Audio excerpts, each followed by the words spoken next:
respectful of time, so I want to start as closely to 6:30 this evening as we can. But come on in, grab a seat. My name is Carla Weber. I'm the Communications Manager for the Office of Student Financial Aid at UW-Madison here in town. The Communications Manager is actually a new title for me, just under the last year. Before that, I have about 9 years of being one of the advisors in our office, so a lot of hands-on experience. But I still get to do high school nights, which are one of my favorite things to do, so I'm really happy to be back at Monona Grove. I was here last year as well, and really happy to be here to share some information with you again tonight. Tonight, what we are talking about is paying for higher education, and it's a very general topic in the sense that we truly are going to talk about paying for any options for higher education after high school. My presentation is very heavily UW branded because that is who I work for, but the vast majority of what we're going to talk about tonight is going to apply no matter what college or university, what degree program you're looking at.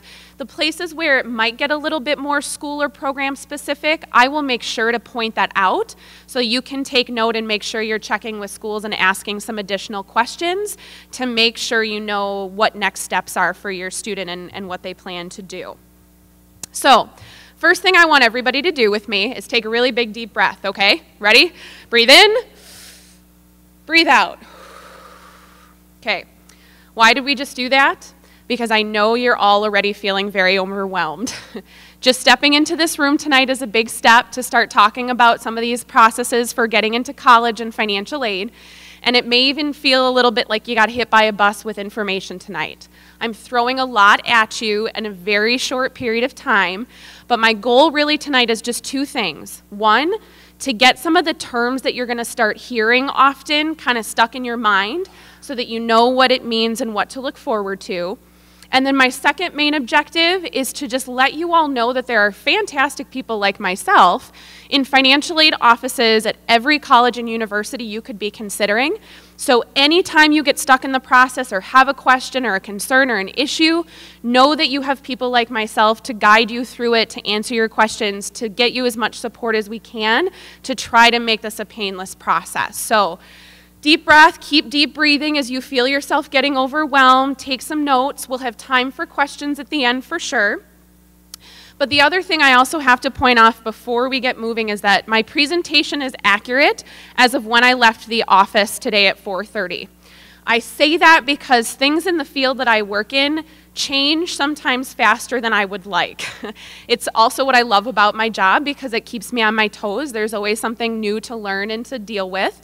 But I give you that warning because whether you've got a senior in high school right now or even juniors, a lot could even happen in the next 12 months that could impact the process of going off to college. So I say that to just kind of get your ears perked for things that you hear in the news about what's going on with things like the reauthorization of the higher education bill. That's something we've been waiting for years. Might happen in the next 12 months, would definitely impact your students. So just note of that. This is accurate as of today. No holds barred on what could happen moving forward. All right, everybody feeling a little calmer? We'll go easy. We're going to start with cost tonight because we can't really talk about the financial aid and the money that you need to get to college until you understand, okay, how much is it really going to cost and what are we talking about when we're talking about the cost of higher education? So, cost breakdown is actually into a few different categories that in total equal a term called the cost of attendance. This is one of those terms you should put in the back of your brain because you're going to hear it a lot. The cost of attendance isn't just tuition and fees, although that's a big cost and one of the larger costs you're going to incur when your student goes off to school. But it's also going to account for the room and board, so living and feeding yourself while you're in school, any books and supplies that you need for your classes to be successful in class. The transportation budget can vary a little depending on your students' choices, so whether they're living on campus and just walking or busing to class versus maybe living at home and commuting to campus every day. And then that miscellaneous personal category is kind of the catch-all for those day-to-day expenses we all have for just being thriving, healthy human beings. So things like making sure that cell phone bill is paid. Again, thriving human beings nowadays, right? Making sure you have healthy hygiene, shampoo and conditioner. We joke with our out-of-state students, especially those coming from California, that that's the category where that winter coat comes in, because you need a winter coat when you move to Wisconsin for the first time. It really is there to just help you understand that you will still maintain some of those day-to-day expenses even when you're off at school. Things to note too, let me go back for a second. When we're talking about this number, remember we're talking about it during an academic year, which for most schools is typically a 9-month period of time. Summer's not necessarily included in that unless the program requires it, or if your student chooses to go to summer, they'll add additional costs into this number.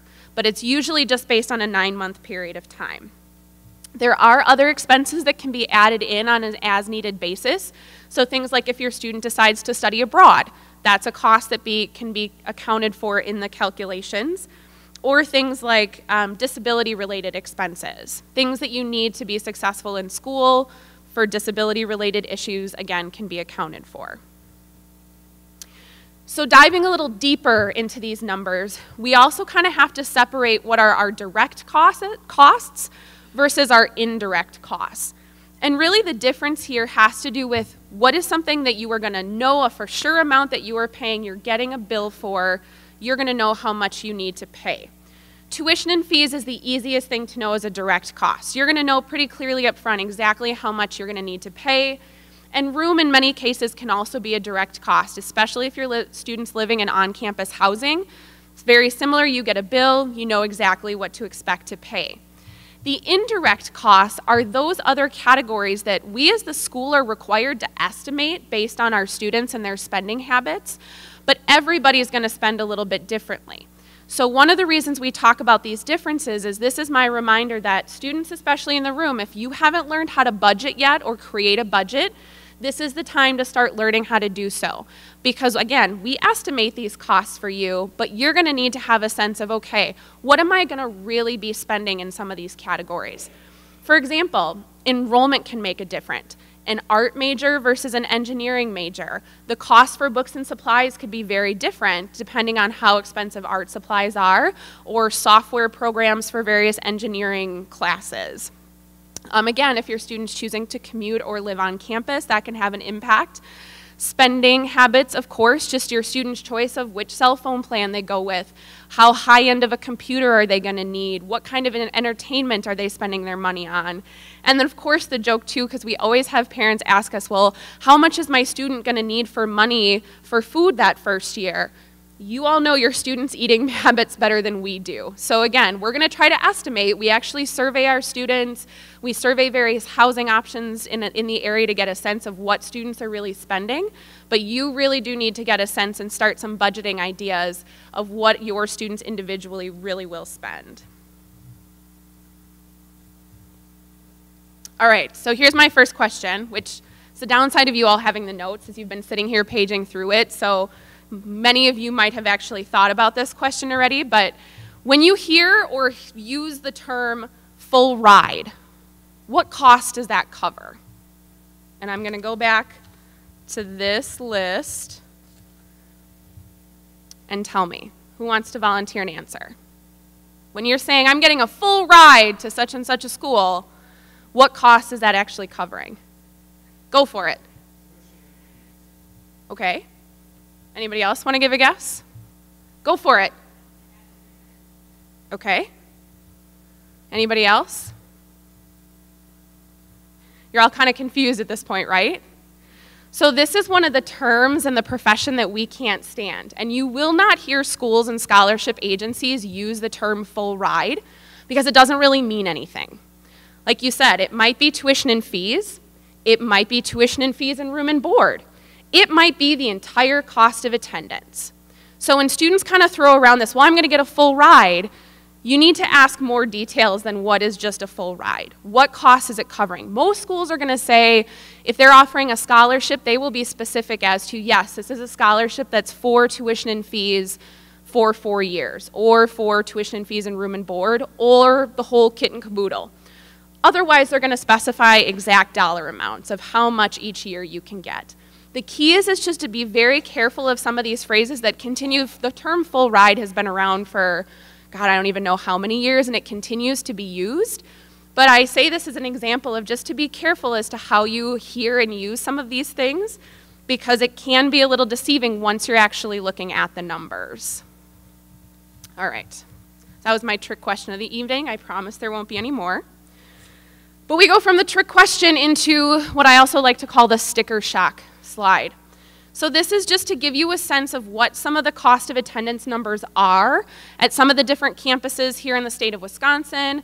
I always throw in a few out-of-state schools and a few private schools just to show you kind of how much the cost can really differ. Now, yes, these numbers are really scary, but I will also say that's why we're here to talk about financial aid, because I can guarantee you the vast majority of in this room will never pay that full cost of attendance amount.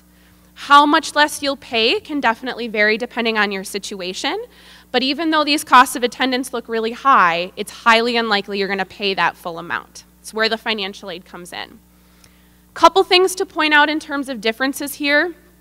Notice even though University of Minnesota Twin Cities is out of state, we do have reciprocity with the state of Minnesota, which really just means that our tuition costs are comparable for Wisconsin students going to Minnesota schools and vice versa. But if your student wants to go to any other state school, like University of Iowa, they will be treated as a non-resident and so will be paying significantly more tuition. Because really, if you're looking again and remembering what those categories of the different costs are in a cost of attendance, the big thing that varies from each of these schools is going to be the tuition and fees. Room and board might vary a little bit depending on the city it's in, like it's more expensive to live on the north side of Chicago than it is maybe to live in Milwaukee, so there might be a little variance there, but for the most part, the difference is going to be the total tuition. So, now that we've talked about costs, again, everybody take another deep breath. Okay, we've wrapped our heads around costs. Let's go over, does anybody have questions about what we just talked about before we moved on to actual FAFSA? Anything about costs? Okay, seeing nothing, let's talk about the FAFSA. So I'm not going to touch on all of these, but just wanted to give you a sense of just basic eligibility requirements for the FAFSA. The two that I want to mention specifically are first, it's number 3 on there, which is you need to be accepted or enrolled as a degree-seeking student in an eligible program. I want to highlight that for 2 reasons. One, the fact that it says degree-seeking. So to be eligible for financial aid, you do have to be in a degree program. Some certificate programs are eligible, some are not. So make sure if you're looking at certificate programs, you're contacting that school to find out about what financial aid you can get. The other key thing is that it's an eligible program. There are a lot of programs that, and you know, your typical schools are going to have eligible programs that won't have a problem, but there may be schools, a lot of the for-profit institutions out there may have programs that aren't necessarily eligible, especially for federal financial aid. So just ask some of those questions before you sign on to any programs. The other thing I want to point out from this list is where it talks about satisfactory academic progress. We're not going to go into detail as to exactly what that means, but in short, it is the reminder that students do have to meet certain academic standards while they're in school to continue receiving financial aid. So there is a GPA component and how many credits you continue versus drop over a period of time that we do have to monitor. So it's just that reminder that just because you're going off to school and not doing well doesn't mean that you'll continue to get financial aid. So the next question that I tend to get the most is, okay, I make enough money, we have enough savings, I really just don't think I'm going to get anything, so why even submit the FAFSA? First and foremost, that more and more scholarship applications are actually requiring the FAFSA. It may have nothing to do with financial need, in some cases it does, but in some cases they're looking for it to verify other pieces of information. For example, the FAFSA requires that you're either a U.S. citizen or an eligible non-citizen. That's part of the application process and what it confirms. If that scholarship agency wants that same information confirmed, instead of doing it themselves, they will just require that the FAFSA be submitted. As long as the FAFSA can be submitted, they know that then that student meets the eligibility requirement for their scholarship. So it's a really good idea to just have it done so that if you run into scholarships that need it, it's already there and sitting and you don't have to rush to get it done after.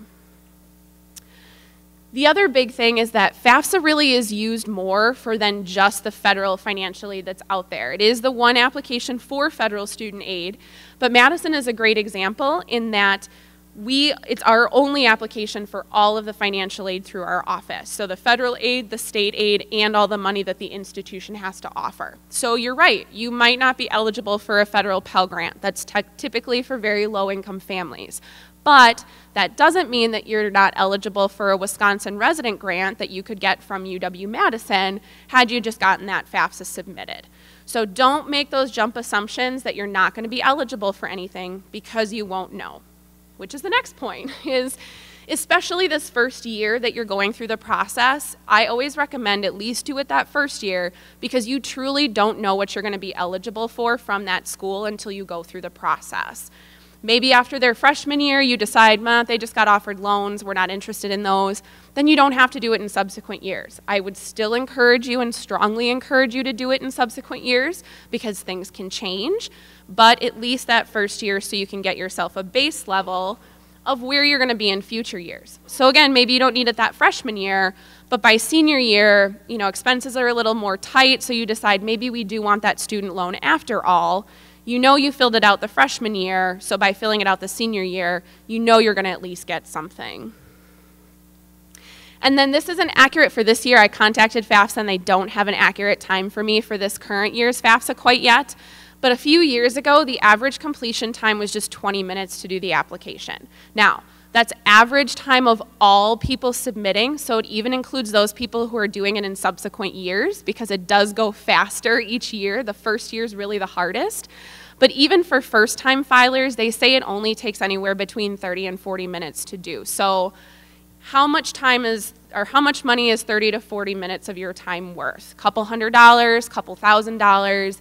It really doesn't hurt to just have it submitted and waiting there for what may come. Okay, so the timeline. The first thing that you can do, and this is something you can do even before you start the FAFSA, is create what's called an FSA ID and password. FSA just stands for Federal Student Aid, so you'll see that a few times in the presentation on some of their websites. But this is a username and password system that both the student who's applying, it's the student's FAFSA, they'll need one, and usually most students will also have to have at least one parent have that FSA ID and password. So you can do this now, get it set up online. Because what you can do, seniors in the room, the FAFSA for next school year has already been available since October 1st, which was just 4 days ago. So you can get that FSA ID and go in and get that FAFSA knocked out pretty quick, even within this next week or so. Once you do the FAFSA, and it's done online, again, goes very quickly, you get it submitted, and then that's a point where you're going to want to reach out to your schools. The FAFSA itself is a single application that can be sent up to 10 different schools at a time. And so once it gets off to the school, then you're going to be in contact with each of those individual schools for what they need to do next. And then at the point that they've collected everything, that's then at the point where the schools will send you the financial aid offer. So you do one FAFSA, potentially send it to 10 schools, and then those 10 schools will be in contact whether they need more information from you or as soon as that financial aid award is available. So you could potentially get 10 different, or even more, I guess, financial aid offers to compare from the schools that you're considering. The key this first year for seniors, again, focusing on seniors, is that there is a national deadline of May 1st for enrollment confirmation. So the key is to get this process started as early as you can so that you get those financial aid offers and then have time to kind of compare, weigh your choices and your options, and make that decision by May 1st. This is an annual process, so the parts that you'll have to repeat are the 3 inside steps, which are completing the FAFSA, submitting any additional materials, and then getting that financial aid offer. Thankfully, in the future, you won't have to worry about a May 1st issue, and once you have an FSA ID, that's your FSA ID for life, so you don't have to redo that process. To give you some sense of timelines, Madison does have a priority deadline of December 1st for our FAFSA. So when people say, well, how quickly do I need to have the FAFSA done? That can be very school specific. And what we always tell families is find out everybody's deadlines, and whoever's is the earliest, that's your deadline. Because deadlines can be your friend or your enemy. If you get it in on time, like at Madison, we say by December 1st, you'll get consideration for all the aid we have available. You can definitely still submit your FAFSA after December 1st. We just won't make any guarantees. Most of our students still continue to get the vast majority of the financial aid they're eligible for, but it's easier for us to have that cutoff to make that guarantee. So again, this is a place where you want to contact those schools and find out how quickly they need that FAFSA, whether they have a deadline or they just have a kind of first come, first serve basis. So I do not go through very much of the application itself for a couple of reasons. One, I'm going to give you some tips to get you through it. Two, it is actually pretty self-explanatory when you get into it. It's just a matter of taking your time and reading what's there. But I find that our time is more valuable spent on talking about the actual money you can get and how to compare offers than getting you through the application. But again, I will give you some resources to help you through if you do get stuck. So we're just going to highlight a few things of the actual application itself. First thing is this is just the home page for the FAFSA application itself. And the reason I always make a point to show this is because financial aid is a place of scams, unfortunately. And up until a few years ago, there were paid FAFSA websites that if you went to FAFSA.com, they would charge you almost $80 to submit an application. It would still get submitted, but you have no idea whose information your information was just sent off to, and you wasted $80 on a free application. I emphasize free over and over and over again because if you are ever asked for credit card information or to pay for anything related to financial aid, always double check it because there's a chance that could be something scam related. So you're going to make sure you go to FAFSA.gov, and every year when you start the process, you're just going to click on that link to start a new FAFSA. The login link that you see next to it to the right is there for you to access the FAFSA after you've started it. So maybe you go in and start, have to save and log out and come back in. That's when you're going to use the login access. Or maybe after you submit the FAFSA, you need to go in and make a correction. That's when you'll use the login link. So just a few other helpful hints. This is a screenshot of what kind of the internal part of the application looks like. And I'm highlighting two things here just to be very cautious of. The first is on the left-hand side, you see how I have highlighted where it says student in blue. The application is very clear from that left side as to the questions being asked are for the student or for the parent. Please be very careful that you're paying attention to which is which, because it's very easy for parents to assume if they're the ones doing the application that it's their application, but it's actually in the student's name. It is technically their application. They are the primary completer of the FAFSA. So be careful, especially because once you get into the numbers side of the FAFSA, it's one big equation. So when you switch a parent and student's numbers, it can ultimately destroy your eligibility for financial aid. So be careful that you're answering questions for student and parent for parent. The other circle on the right-hand side there is a help and hints box, which is your first go-to if you're on a question and you're not sure how to answer it or exactly what it's asking. If you just click anywhere on the question itself, that help and hints box will update to give you the information for that question specifically. So if it's asking for information off your tax return and you don't have an idea of what it's asking for, clicking on helping hints will tell you exactly what form to look at, what line on your tax return, and give you a better understanding of what it's asking for. If you get through that help and hints and you still aren't understanding it, that's when you can feel free to reach out to me, myself. You've got my contact information, or one of the financial aid offices. They can always help you through those steps as well.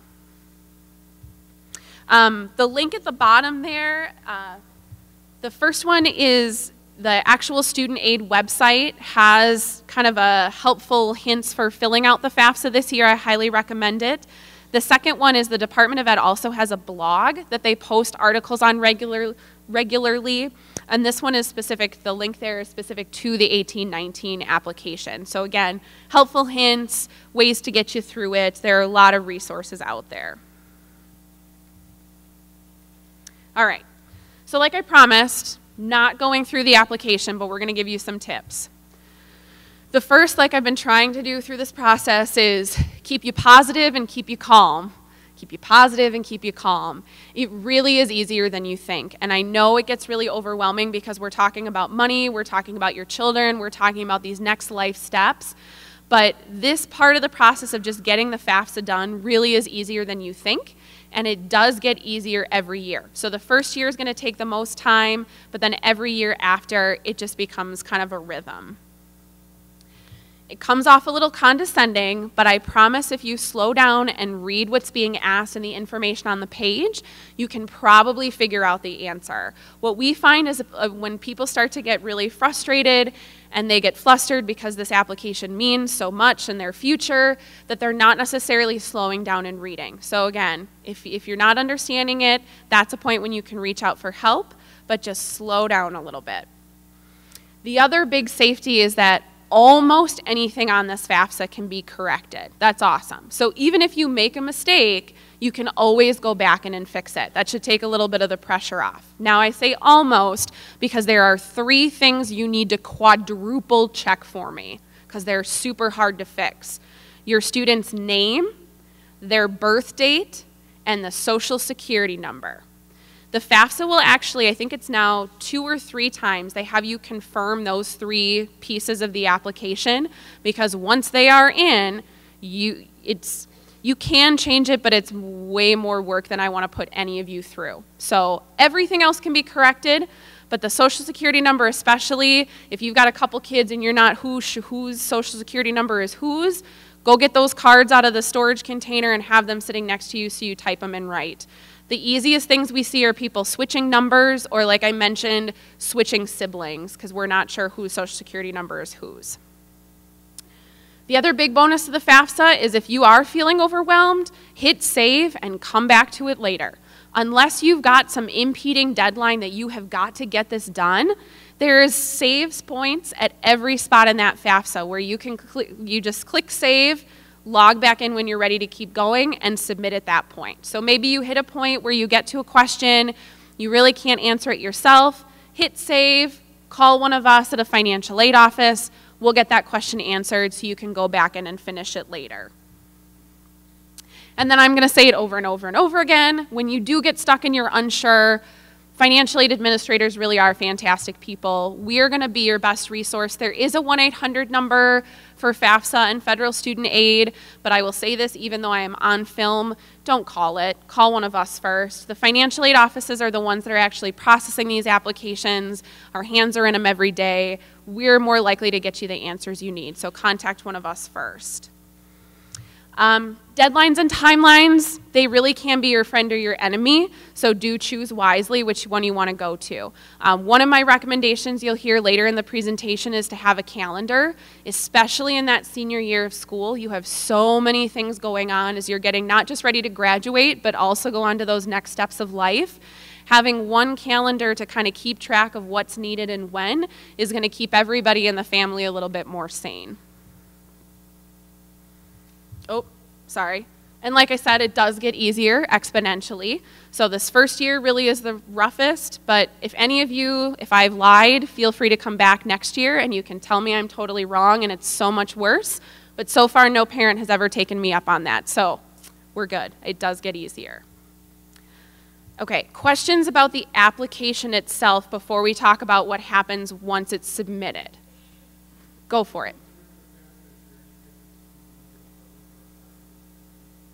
That's a great question. So for the FAFSA, does it make a difference if it's a public or a private institution? Not at all. So the FAFSA actually stands for the Free Application for Federal Student Aid. So any school and college across the country, even some international schools that get any federal money, have to use the FAFSA. Now, schools may choose to use other supplementary applications along with the FAFSA. Madison doesn't. That's the only application we take. Some private schools use an application called the CSS Profile.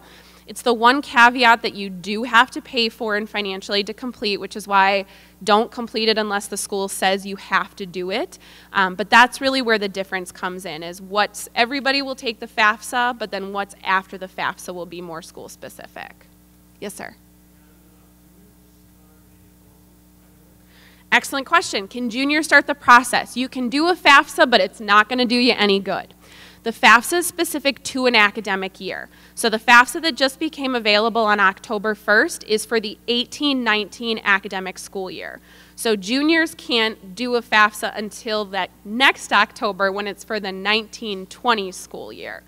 Again, you can do the application and it will get sent to a school, but we don't process a FAFSA if the student isn't one of our students. So it kind of gives you a number and doesn't tell you much more than that. So not worth filling it out until the October 1st of their senior year of high school.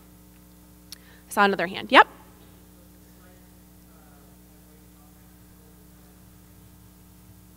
Yeah, great question. So I don't touch on it because it's actually been in existence now for a few years, but the FAFSA does have what's called the IRS data retrieval tool because the FAFSA is very heavily based on your tax information. So what you'll be able to do is once you're in the FAFSA, you'll get to the point where it asks for your taxes and it'll log you into a secure IRS site that then will transfer your tax information automatically into the FAFSA. That counts as verified information. I highly recommend that you use it, especially now that they've added all these security enhancements for this next year's application. But it does make the process a lot quicker. And again, it's verified, so we know that that's accurate information on your application. Great question. Yeah.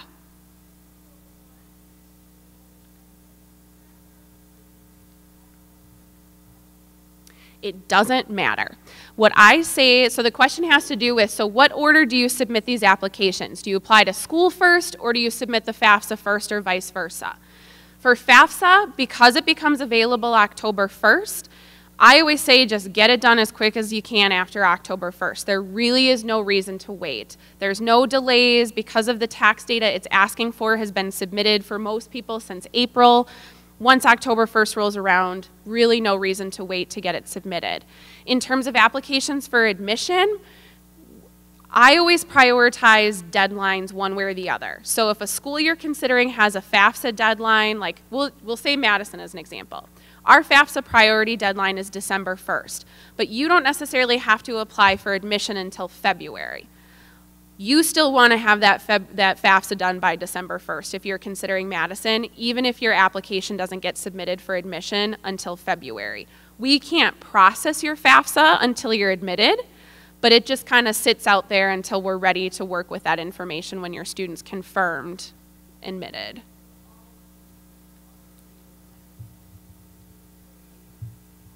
Yep, you got it. That's why it doesn't necessarily make a difference. So really just get the FAFSA done. It will hang out in the cloud, I guess is that what we call it now? It'll hang out in the cloud until the schools are ready to process them based on your students getting admitted. Other questions about the FAFSA? Yes, in the back. Great question. How are the FAFSA, or how are the siblings connected through the FAFSA? They are not. Not really. So the FAFSA is specific to each individual student. The only way they're connected, and we'll give you a preview of the next screen. The star up at the top there, as long as you are filling out the FAFSA one right after the other, when you get to the confirmation screen of the first application, which is what we're looking at right now, that option there says, does your brother or sister also need to complete their FAFSA? Click here, and they will transfer the parent's information automatically into that second application. The key, though, is you can only do it at the point that you're on the confirmation screen of the first application. So you have to sit down and do them one right after the other. If you don't take that opportunity to do it at this point, it just means you're filling out two FAFSAs. The student information is different. The parent information, though, would be the same. Other questions? I thought I saw another hand. Over here.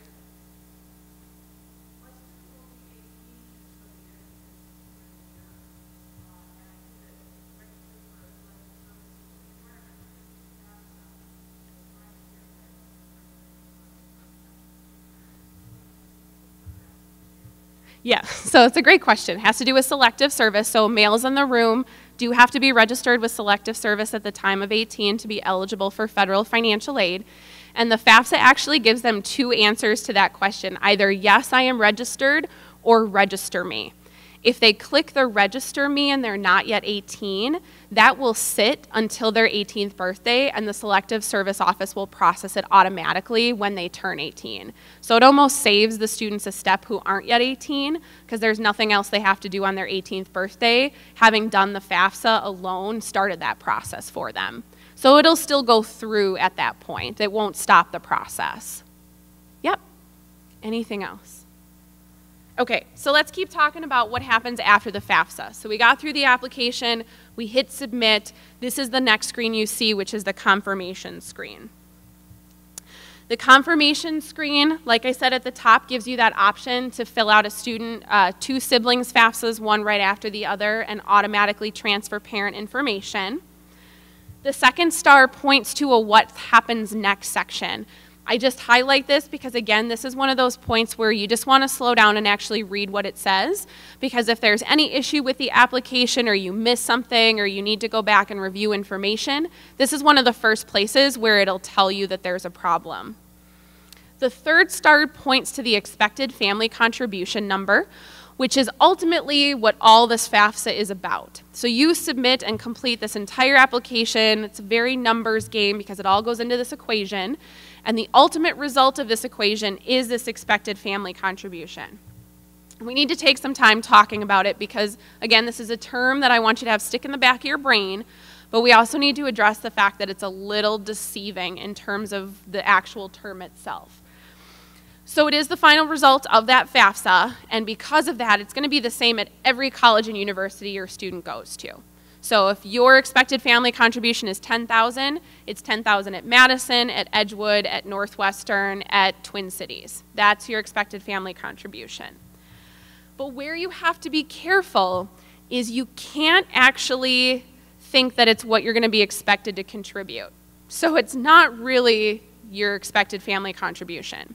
It's also not extra cash that you have available, and it's not ultimately what you're going to have to pay out to the college or university itself. So then we got to say, okay, so how do I wrap my head around what this number means? Really, you have to think of it as an index number. On a scale from 0 is the lowest to 999,999, the closer you are to 0, the more financial need you have, and therefore the more financial aid you will likely receive. So it's not a direct, well, if my adjusted gross income is this much, I'm going to get this much financial aid. It's not quite so cut and dry. Because of how this formula calculates the EFC, there are allowances for how many people are in your family. There's an allowance for retirement to make sure that more of your savings is going to retirement than education expenses. So it's not quite such a one-to-one explanation. But you really just have to think about it in the sense of this number is going off to the school. That school is going to look at the number and come back at me and say, okay, based on this number, this is the financial aid that we can give you. So don't overthink that number. I can tell you many a parent has said to me, there is no way I can contribute that. Where are they getting this number from? If you have that reaction again, take a deep breath and reach out to the school and find out really what that means in terms of how much financial aid it equals. So then it comes down to, okay, what will I really be expected to contribute? Ultimately, what you're going to contribute is whatever of that cost of attendance the financial aid doesn't cover. So it's whatever left over after all that free money has been given to you. What you're expected what you're expected to contribute is whatever costs are left over. So the next thing that your student is going to get after you submit the FAFSA is the student aid report. Again, another term to have stick in your mind. More so because when your student gets this, and it's usually sent via email, have them keep it. I know we're not really a paper keeping world anymore, but if you've got an email folder specific to financial aid where you save all your emails, or a file folder saved on a drive on your computer where this stuff can get stored, the student aid report is ultimately a line-by-line breakdown of everything you put on that FAFSA. So it's your first chance to scan through that information and make sure you didn't make a mistake, you didn't add an extra 0 somewhere. It does allow you to take a second look. So then again, if you do find a mistake, you just go right back in and fix it and resubmit. This is also the first place where you're going to be told if that FAFSA was selected for a process called verification. So it's only about 30% or so of students that have to go through this process. Our campus this year, we were even less than 30% of our students selected for verification.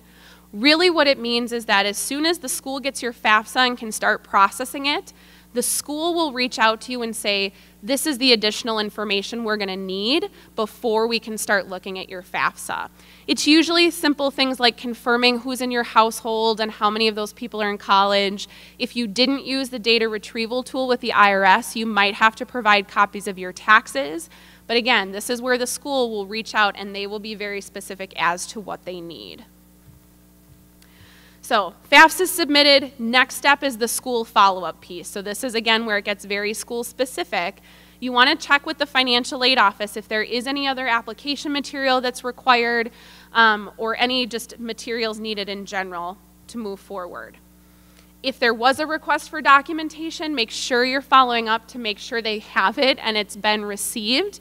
A lot of the ways schools are collecting information now is via online portals. So students usually can log in to confirm to see if something's been received or processed. If not, it's just as simple as a phone call or an email to say, can you confirm that you received this information? Also get a sense from the schools of, okay, once all this information is in, what is the actual timeline for me to get my financial aid offer? I can tell you, Madison, our goal this year is earlier than ever. We're hoping right after the first of the year to start getting notifications out. Cross your fingers for us that that works smoothly. Some schools might even be earlier than that. Other schools might be later. But if you say, you know, well, can I get a sense of when I'll see my offer, they'll at least give you some timeline there. And then the other thing that you want to ask if you have special circumstances, which we're going to touch on here next in a second, is you want to find out from the schools how you should be submitting that information to them. So what are special circumstances? When you've heard me talk about the FAFSA, you've heard me talk about it, the fact that it's really just a numbers game. It's looking at tax data that's now almost 2 years old. At the time your student starts school, it'll almost be 2 years old information. And things can change too. So we do have an allowance for things called special circumstances, which are those things that you can't report on the FAFSA initially, but really help to give a better sense of what your financial picture is as a family. So it is going to be limited to special and unique circumstances that can be documented in one way or another. And it usually has to do with adjustments to income. So maybe it's something like high medical or dental expenses that are happening out of pocket. A recent divorce can definitely make a difference to your finances, job loss, one-time income we hear of every once in a while where, you know, I got this extra project and all this money that I won't see in future years. Those are the kinds of things we're talking about. And it is school specific in that each school will handle special circumstances not only on a case-by-case basis, but may also request the information differently and may handle the actual situation differently. And because of that, it is also school specific. So if you're applying to 10 different schools and you have a special circumstance, you're going to have to work with 10 different schools to make sure they're aware of that and know that just because the University of Wisconsin-Madison is able to deal with a special circumstance, the University of Iowa either may not do that special circumstance at all, or they may handle it in a very different way. There is some flexibility with how schools handle that. We also can't consider everything, but I say that also with the warning of it's still asking. It's still worth asking because you never know. If it is something where you're feeling a financial hit in your family, picking up the phone and just asking that quick question of, hey, this is what's happening. Do you think it could have an impact on the student's aid eligibility? That's then what the financial aid office will walk you through. Okay, any questions on the after the FAFSA? Yes.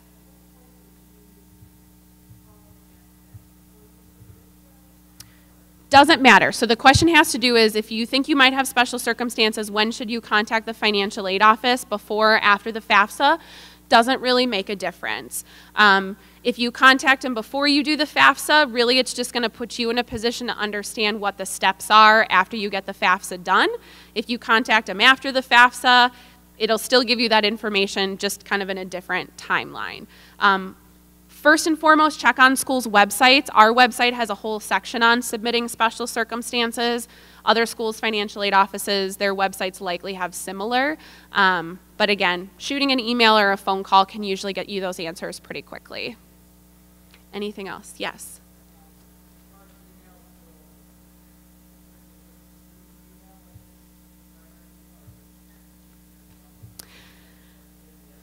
Yeah, the student aid report, so the question has to do with student and parent email and contact. Because it's the student's application officially, their email that's listed as the primary email of the FAFSA will be the only one to get the student aid report.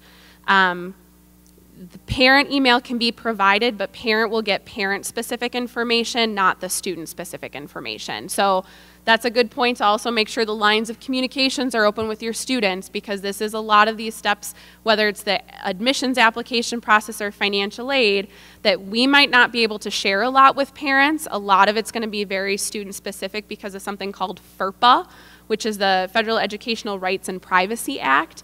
So make sure you're talking with your students and make sure they understand that if you see something from federal student aid, if you see something from a school, they should make sure they're forwarding it or sharing it with you or making sure that everybody understands what the needs are.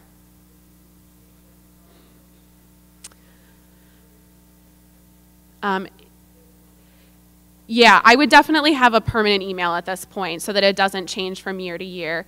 Just because part of what the FAFSA is setting up through that FSA ID for the student specifically is kind of a lifetime account that they'll have, where if they're taking out student loans, processing future FAFSAs, all of that, is a lot easier to just have one account that it's always going to consistently over the years. Instead of students changing that email every year, things just get lost by the wayside. Other questions? Okay, moving right along. So now we're going to talk about the glorious thing that is the money that you will get offered. We're going to break them down. We're not going to go over specifically each of these different types of aid and how you get them and what they are, just because, again, we're short on time.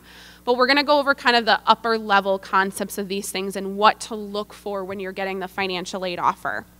So the first thing to understand, and again, terms to have stick in your head, are the differences between the gift aid, the gift financial aid, or the free money, versus what we refer to as the self-help financial aid. So those are the differences.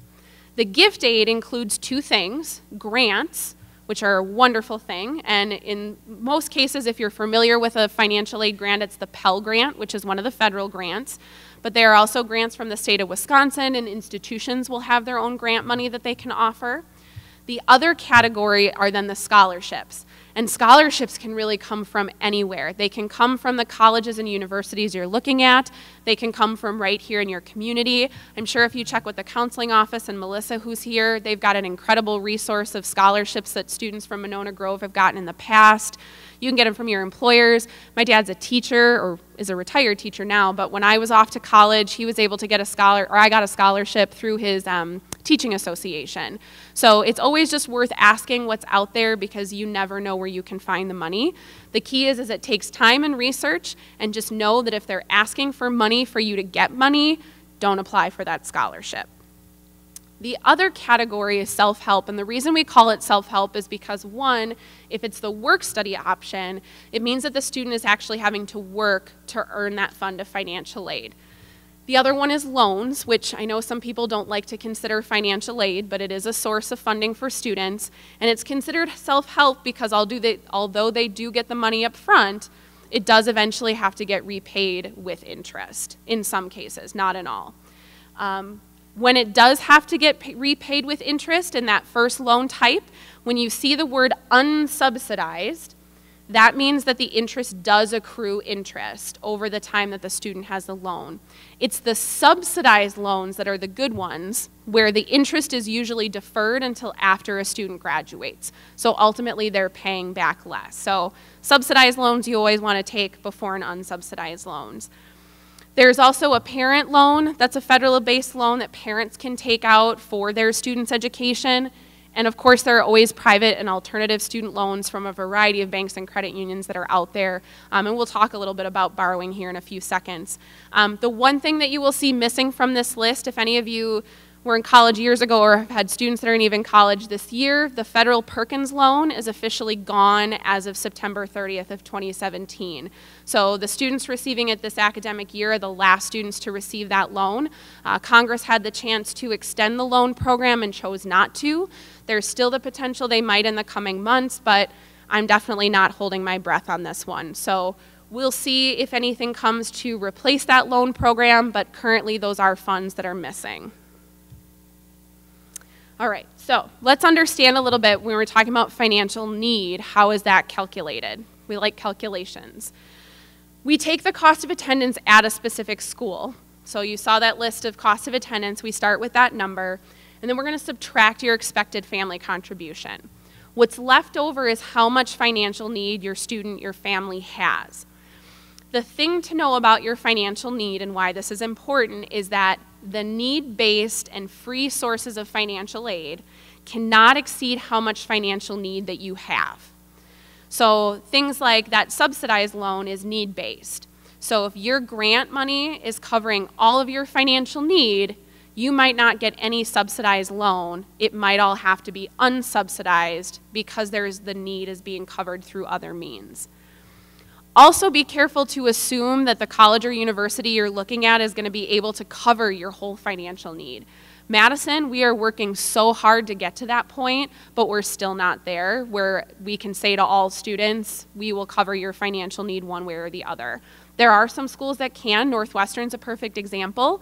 The reason I include Northwestern on my screen of cost of attendance is because $72,000 is a very scary number, but they will cover full financial need for your student. So if your financial need is $72,000, one way or another, they're going to figure out how to make sure that's paid. So don't assume, but definitely a place to ask questions of schools of, okay, how good are you at covering the financial need my family has? The other thing to be cautious of is that the actual loans can only cover the portion of your expected family contribution or any of the unmet costs from your need. So if your grants aren't covering your need, you can get loans to cover other piece of it. But grants, subsidized loans, can never cover a portion of your EFC. So this is just one sample of what a potential award letter will look like. This is actually what's called the shopping sheet, which some schools use. It's not mandated that all schools use it. Some do, some don't. But it's trying to give a sense of formality that all schools use so that it's easier for you to compare offers from school to school. I'm sorry, the text is so small on these, but the idea is really how it's laid out for you. So at the top that you'll see that first chunk of numbers that's listed is the cost of attendance. So they're going to be pretty upfront of, okay, here's your cost of attendance. Right underneath it is going to be the free money, that good stuff that you're going to look for, so any grants or scholarships that you're getting offered. And then the shopping sheet calculates what your net cost is.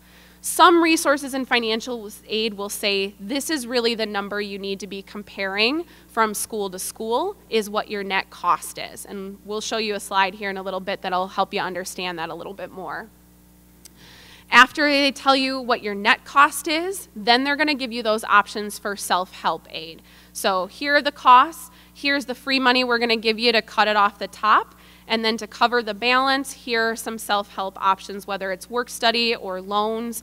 Here's what you can do to cover the rest. Just to give you another example, this is what UW-Madison's current financial aid award notice looks like. It's laid out very similarly in the sense that we start off with the cost of attendance, although we only break out the main categories. The total number is still the first full cost of attendance, but we don't necessarily break it out quite so much. But then right underneath that is where then we list all the grants that the student might be eligible for. So in this case, the student was eligible for a Pell Grant, a Wisconsin grant, which is from the state of Wisconsin, and then we have something called a Bucky Badger grant, because of course we would, it's UW-Madison, but those will be listed out under free money. We then calculate again net cost, so after the free money is taken off, this is what you have to figure out how to pay, and then we give you those options for self-help. So again, a work study program offer, and then in this case, 2 different loans for the students, a subsidized and an unsubsidized loan. Okay, so this is where we talk about then the comparing offers. So you did your FAFSA, you're off to 10 different schools, the offers come in, how do you know what is the best financial option? Now, I'm saying this without considering any bit of the academic side of things. So obviously on top of weighing the finances, you also need to weigh the academic value of that program and that college or university. But when you're looking strictly at finances, how do you get a sense of what's the better deal? The key really is it's not about the total free money you're going to get. And this example kind of helps you visualize that in the sense that the first school's cost of attendance is significantly more. It's $30,000 more, $55,000 a year. And that school can give me $35,000 in free money, whether it's grants or scholarships. But that second school, even though it's cheaper, can only give me $10,000. It's definitely not as much free money. But based on how expensive the school is, what you're still going to have to figure out how to pay, whether that's through loans, out of pocket, other resources. We'll cover a couple options that you have to cover it. School number 2 still ends up being the cheaper, more affordable option. So we look at this because it really is the net cost after the free money that has been accounted for that you're really going to compare to see, okay, which is more affordable. More money doesn't always equal more affordable. That's where you have to be careful. So I don't know how many of you follow this excellent thing called Humans of New York, which just started a handful of years ago on Facebook. And this one popped up on actually, I think like Christmas Day or Christmas Eve a handful of years ago, and it just speaks to everything that I talk to students about student loan debt all the time. So take a minute to read it. I'm not going to read it to you. But I do want to point out a few things when we're talking about student loan debt. The first thing, especially when we're talking about students who are going into an undergraduate or associate's program, is do you plan to do an advanced degree after you get an associate's or a bachelor's? If yes, the debt should not be taken when you're an undergrad. And I say that because the Pell Grant, a lot of the state, and the state grant, most of the institutional grants are for undergrads. Graduate students don't get a federal Pell Grant. They don't get grants from the state of Wisconsin. They might get funding from the school to be a graduate student in their program or maybe a scholarship, but more graduate students take out loans than they get that free money. So think about that as you're starting to realize, okay, is $10,000 a year in loan times 4 years okay? Is this just the only degree I'm going to do? Or do I need to consider what debt I'm going to have to take on even after this first degree? I say spend the money on the second degree. The second thing to ponder too is a lot of financial aid resources will tell students to think about how much they're planning to make the first year out of college.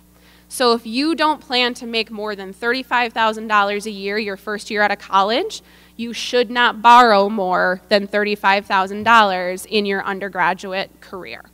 So another way to just think about how those numbers play out. Student loan debt is not a bad thing. I had student loan debt. I was able to pay it off in 8 years after I graduated. It was the only thing that got me my undergraduate degree. I was on my own for paying for college and not eligible for a lot of the free money. But it got me my undergraduate degree, and that's more than I could have ever asked for. Where it gets scary are situations like this student, where it's my dream school. I'm not getting any money, but it is $72,000 a year, and I'm going to borrow that every year for 4 years. Those are the things when you hear in the media, oh my God, we've got a loan crisis. It's those decisions that have us in a student loan crisis. And most students aren't there. I think the average debt in Wisconsin went up a tiny bit, but we're still one of the lowest states in the country for student loan debt. Madison's average debt, I want to say, is like 25 to 30, and the state is maybe a little bit more than that. But that kind of student loan debt is manageable.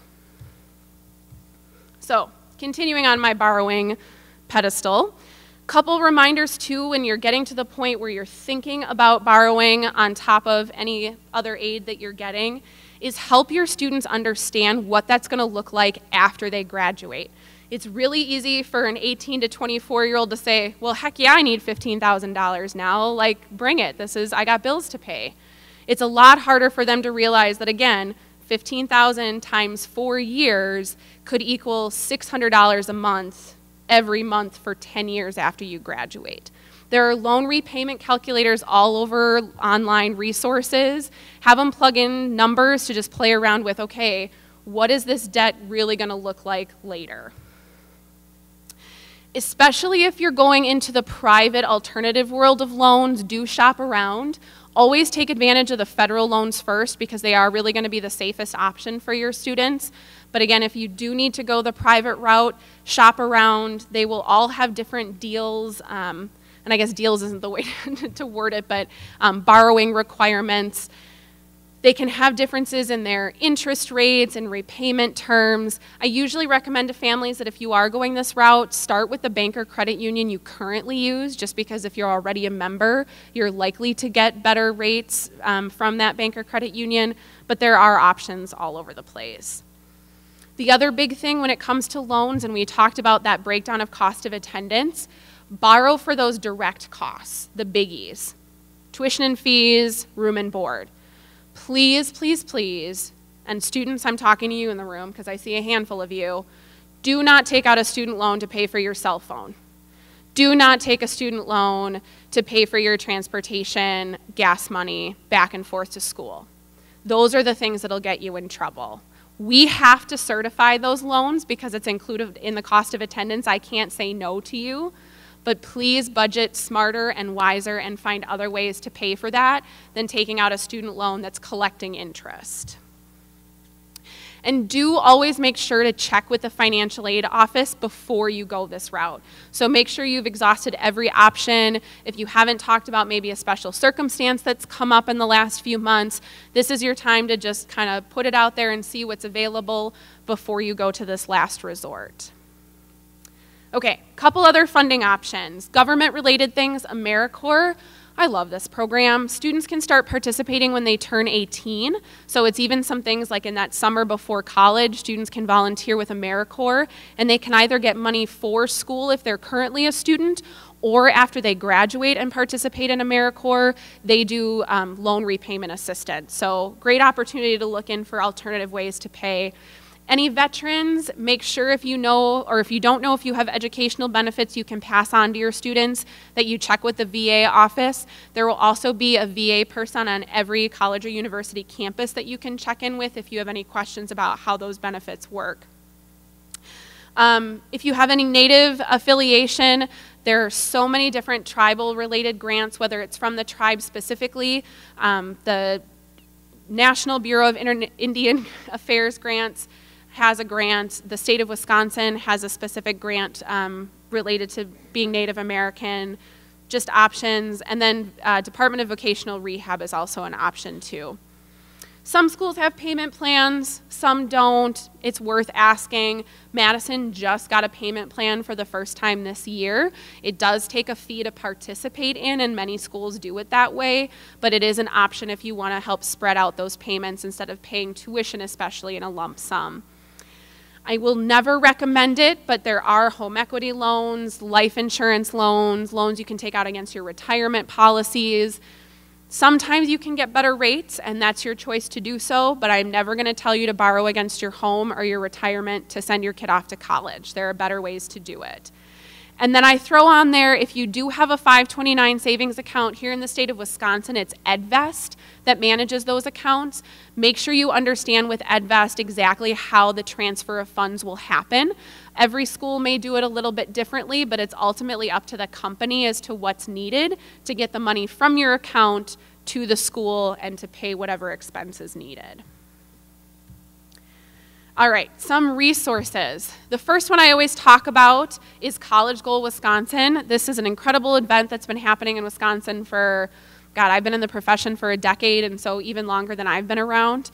It's a statewide event. We hold it at sites all across. The local ones here, there's a site in DeForest, La Follette, and maybe James Madison Memorial. I feel like there are 3 in Madison, but if you go on the website, it'll show you where the sites are. Why is this a great event? It's because there are people like myself that will be in computer labs with you, helping you submit this FAFSA. So especially this first time around, if you're just a little nervous and you want some reassurance that you're doing things correctly, come to one of the sites. There's a little presentation that they give in the beginning, and then they get you right in a computer lab, filling out that FAFSA, and again, with people like myself there to answer your questions as they come up. They do also have scholarship drawings for people that show up to the event, so a little bit more of an enticement. Come get your questions answered and get your student enrolled in a scholarship drawing.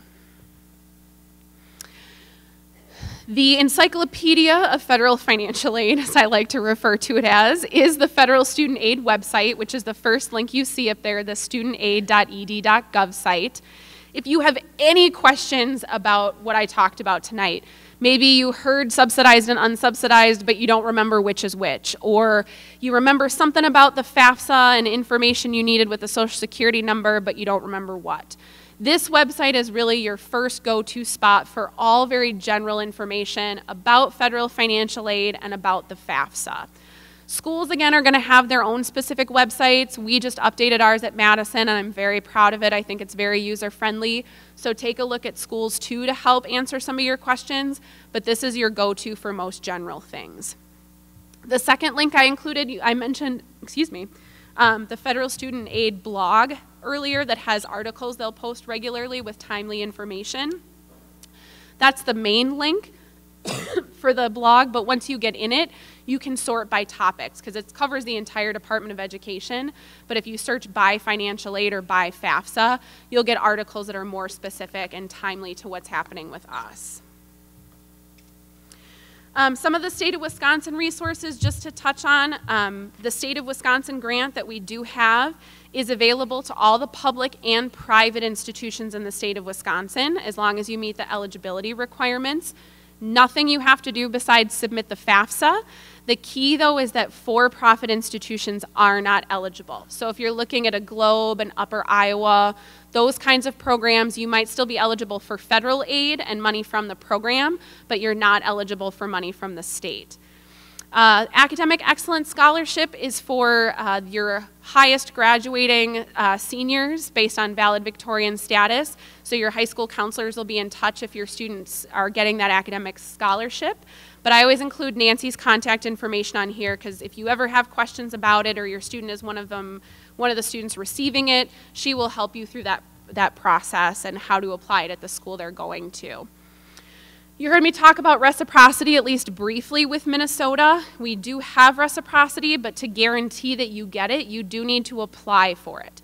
So if your students are considering going to any of the state schools in Minnesota, whether it be Mankato or Twin Cities, you do have to go onto the state website, which is listed there, and do go through the reciprocity application.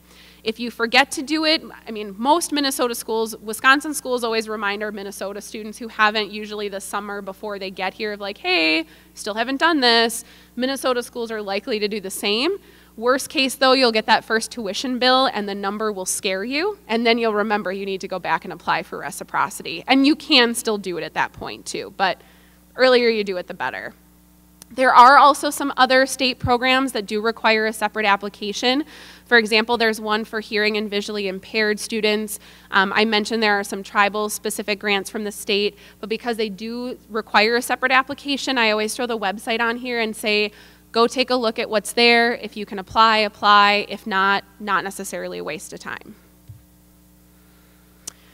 Few warnings, these aren't new either because I've been saying them a few times over the course of the evening, is one, do not pay a fee to complete the FAFSA, whether that is online and they're saying you need to pay $80 or hiring somebody. There are more and more like financial aid advisors that aren't associated with schools that you can pay and they say, well, we will guarantee we will get you the most financial aid.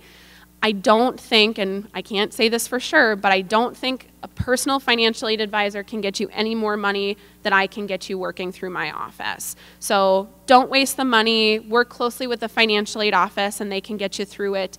And go to College Goal Wisconsin. It's such an easy event to attend, and again, there are various nights and locations.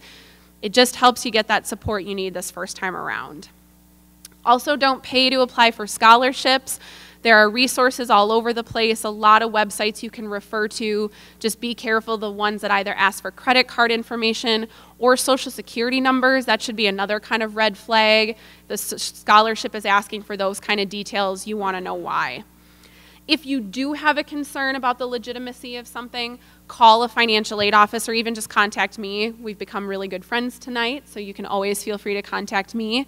We're usually aware of what scams are going around, and if it's one I haven't heard of, I definitely want to know about it so I can make sure everybody's aware of it. So don't hesitate to reach out. We like to know when things are going wrong so we can address it as needed. And like the old adage says, if it is too good to be true, it probably is when it comes to financial aid. All right, so what now? Again, deep breaths. You're all overwhelmed. We covered a ridiculous amount of information in a short period of time, but none of it's life or death. So what can you do right now? First thing is please make sure your students are involved in this process. The students I see in the room tonight get my gold star of the evening for being here. Congratulations on a gold star, because this is really your students' process. The FAFSA is in their name. The admissions application is in their name. If they choose to take a student loan, that student loan will be in their name. We are restricted from sharing certain information with parents once your student steps on campus because of FERPA. You want to make sure your student has an understanding of what they're going through, because there's only so much we can do to help your students through this process. We need your support in making sure that they're involved. My horror story that I tell at every high school night is the worst situation I've ever been in with a student, is a student who comes to right after graduation, wants to talk about their potential loan debt, didn't realize they had close to $30,000 in loan debt, and their reason was, oh, well, my mom just did all of that. I don't have to pay it, do I? Like, yes, your mom might have done it for you, but it is all in your name and your responsibility. So please make sure you're involving your students in this process. Now is the time to be proactive. Seniors, it's not too late. You still have time. Juniors, you have even more time, which is excellent to start being a little proactive in your search. So start looking at costs, especially. If your student's talking about, oh, UCLA is my dream school, I'm going to UCLA. Look at the costs of how much it is to go to UCLA, and start some of those realistic conversations of, okay, can we really afford this moving forward? So start looking at those costs, what are out there. Great way to involve your student is make their mission to find scholarships, because it does take time and research and energy. So do look for the scholarships, look high and low. I always say, again, start with your high school resources, so your counseling office will be a good place to start, because what we find is that the local scholarships are, I don't want to say easier to get, but to some extent easier compared to national scholarships. Why is that? Because you're competing nationally for those scholarships versus competing just here in your community. So that doesn't mean don't apply for the big national scholarships, just keep it in perspective in terms of what your chances are for getting some of those dollars. But definitely do the research and look for them. And then, of course, save and have some amount of a plan. There's a great financial advisor that's based out of Indianapolis who has this joke about parents who say that, well, my college savings plan is my student's going to get a full ride. It's not really a plan. It's great if your student does, and I'll be the first to jump for joy if your student's getting a huge scholarship that covers everything, but that should be a best case scenario. Plan for what you can afford and what you know moving forward, and if you find out there's all kinds of money there, huzzah, we will all celebrate together. You did hear me say to schedule and make a timeline, and again, this is most important in that senior year because you do have so much going on between homecoming seasons now coming up, exams, applying for college, applying for scholarships, applying for financial aid, going to football games. There's just so much happening that if you can consolidate it and have just a family calendar so everybody's on the same page of what needs to be done when, you're then likely to make those deadlines your friends and not your enemies. So do yourself a favor and have that planned out. You heard it with my warning, and I just say it as kind of a wrap-up too of do pay attention to what's going on, because everything related to financial aid is somehow either tied to federal or state legislation. So things that happen, whether in DC or here in Madison, really can have an impact on what's going to happen for your students in the next few years. So just keep an ear out and stay involved. And then last but not least, ask questions. Again, if I can teach you anything tonight, it really is to ask questions when you need help, to know that my goal and the goal of financial aid administrators is to get you every last dime of money we can within the rules of the law. So obviously I can't do everything I'd like to sometimes, and there's not infinite amount of dollars out there, but I am not your enemy. I am your friend. I want to get you as much as I can. So do ask questions, and we do now have time. I'll make sure to stay over after because I know that some of these questions can get a little personal, so I'll stay after for some one-on-one time. But does anybody have any other general questions? Yes, in the back.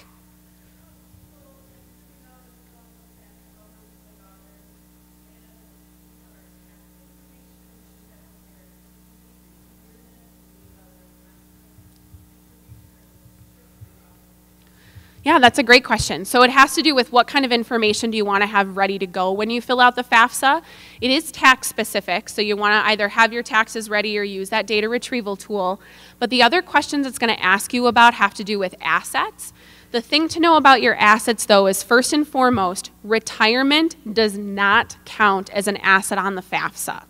We, again, don't want you using your retirement to pay for your kid to go to college. So when they're talking about assets, they're talking about your checking and savings account, any stocks and bonds you have, just those kind of more general investments. But anything you have actually in an official, it does have to be an official retirement account, so a 401k, a 403b, as long as it's in a protected retirement account, do not put that money on the FAFSA. Just stick to your straight assets and investments.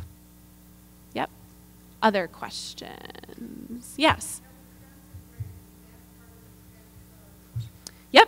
Yep, the state of Wisconsin grant is considered based on that FAFSA. So you do the FAFSA if your student's eligible for it. When the school sends you that eligibility letter, it'll be included there. Yep. In the back, yes.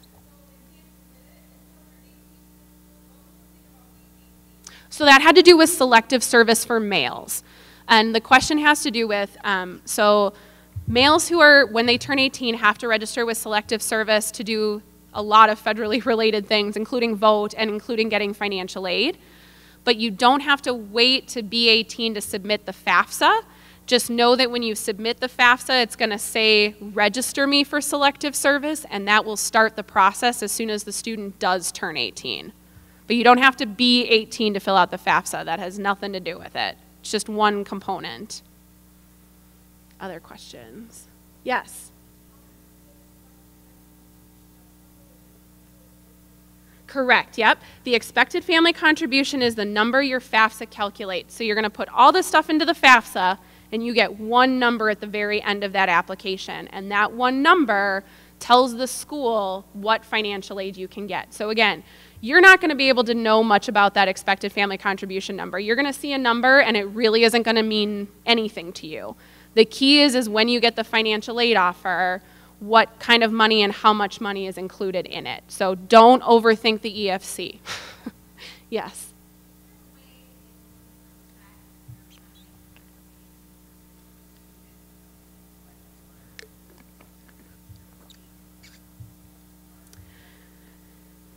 So there are no questions on the FAFSA related to debt at all. It's all taxes and basic assets. There's nothing related to debt. The question has to do with, can you protect that information from your student viewing it? And unfortunately, no. It is the student's application. So you can go in and fill out the parent section without the student present and do it, but they can always, like, it'll show up on the student aid report that they get sent. They can always log back in and view it. But you can also use it as an opportunity of helping your student understand finances and money and budgeting, is to give them a perspective of, okay, if this is our income and how we're able to live and thrive, how does that equal in any career they might want, or budgeting for their funds and what they need moving forward. Talking about money with your kids is a very good thing. They actually say research studies show that students learn the most about money from their parents. So there's only so much I can do. I need all the parents in the room to start talking to their students about what's a checking and a savings account, what does a budget look like, what are investments, because the sooner students help grasp that, yes, it's hard, I know, for some families that don't want their students necessarily to know how much they make, but they need to understand that, to understand the lifestyle they're able to lead under that amount of money. So if I make so many thousands of dollars, this is the kind of lifestyle I can lead, versus right out of college, maybe I'm only making $30,000. What adjustments might I need to make? Other questions? Yes?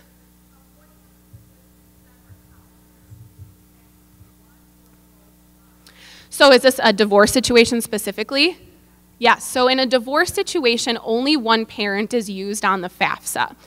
So the FAFSA actually will determine in a divorce situation who the student lives with more in the situation. That's actually how they determine the parent first and foremost, is who the student lives with more. That's the parent that's used on the FAFSA. The non-custodial parent that's not on the FAFSA then is only considered in any child support that they may pay into the home. If it's a situation in divorce where you say, well, student lives with us equally, it's 50-50, my joke then is always, well, there are 365 days in a year, so are you sure it's really 50-50? But at that point, then the question the FAFSA asks next is, who provided more financial support to the student in that year? If you say, well, we've got everything figured out to be, 50-50 expenses, then it usually comes down to whose health insurance is the student on. There's usually one parent or the other that's paying slightly more than the other in that case. But first and foremost, the parent, it's who the student lived with more that'll be on the FAFSA. So you don't have to worry about two different taxes or two different households. It's really just the one household they're looking at. Yes?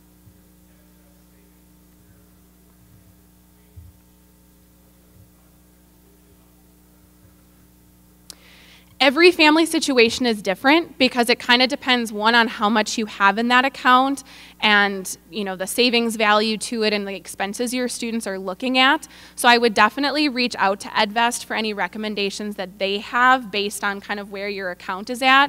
But then it'll really come down to getting a sense of what's best for your family in that usage. But otherwise, I don't have a recommendation, no. Yes. Yes, EdVest accounts are listed as an asset on your FAFSA. Yep. Other questions? Okay. Seeing no hands, I want to thank you for joining me this evening. And again, remember, we are all best friends now. I have business cards up here you can grab. Otherwise, my email address is on the first slide of that handout you have. Always feel free to give me a call, shoot me an email. We'll get whatever questions answered you need, okay? Thank you. Okay. Let's put these down here.